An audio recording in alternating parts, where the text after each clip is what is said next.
एक स्वर्णकार था, वो बहुत बेईमानी से सोने का काम करता था, मिलावट करके असली सोना रख लेना और नकली बना करके देना ऐसा। और 2 राजकीय कर्मचारी आते थे उसके यहाँ, पुलिस वाले, वहीं रात्रि में सोते खाते पीते गश्त लगाने वाले जो होते।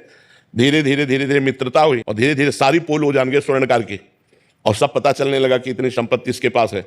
अब उन दोनों ने एक दिन प्लान किया कि स्वर्णकार को मार देते हैं, और सब जेवर और सब बॉक्स में बंद करके निकले। तो सामने वाला लघुशंका करने के लिए निकला, सामने में मकान वाला, उसने देखा तो चोर जो होता है वो सशंकित नेत्र वाला होता है। तो पुलिस वाले सशंकित नेत्र, तो उनका तुम कुछ गड़बड़ करके आ रहे हो, रात्रि में निकल रहे हो। तो उनका जाओ तुम अपना काम करो। तो बोले नहीं, हम हल्ला मचा देंगे।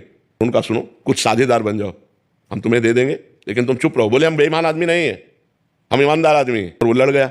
अब लड़ गया तो उनको केस बनाने में देर न लगी, वो बक्सा उसके पास रख दिया, तुरंत हल्ला मचा दिया और कहा इसने स्वर्णकार को मारा है, स्वर्ण लिए जा रहा था, मैंने गिरफ्तार किया। पूरा का पूरा केस उसके ऊपर आ गया। अब उसको बंदी बना लिया गया। गवाही पुलिस वाले, इसको हमने घर से निकलते देखा है और ये बॉक्स उसकी चोरी का है और इसने स्वर्णकार को मार दिया, और केस पुलिस वालों ने किया था, ठोक दिया सामने वाले के। अब जब जज के सामने पेश किया गया तो सारी साक्षी उसी के खिलाफ थे, जो सत्य आदमी था। तो उसने रो के कहा जज से कि आप जो सजा देंगे वो तो भोगना ही पड़ेगा, क्योंकि साक्ष्य हमारे खिलाफ है, लेकिन मैं हृदय से कहता हूं मैंने पाप नहीं किया, ना मैंने उसे मारा है, ना मैंने चोरी की है। मैंने ऐसा ऐसा बोला तो मुझे फंसा दिया गया। जज के अंदर भगवान बैठे।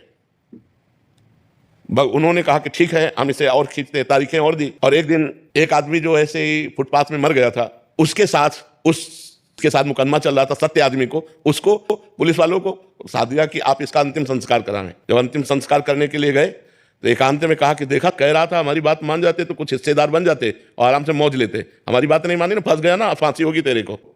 सत्य आदमी था, उसके पास वीडियो बनाने वाला कैमरा लगा दिया गया था। जज ने सफाई के लिए जब वो गया, पूरा वीडियो सहित पेश किया, तो सत्य आदमी तो निर्दोष था ही।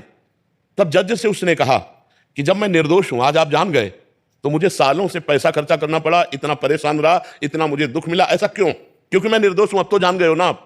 तो जज ने कहा सत्य बताना, इस जन्म में तुमने कोई ऐसा पाप किया है इसकी सजा ना मिली हो और जिसका प्रायश्चित न किया हो, उसी का दंड आपको यहां निर्दोष होने पर प्राप्त हो रहा है, आप सत्य बताना। तो उसने अपनी घटना बताई। तो वो मृत्युदंड इधर आकर के उसको फंसाकर इतना दंड दे रहा था।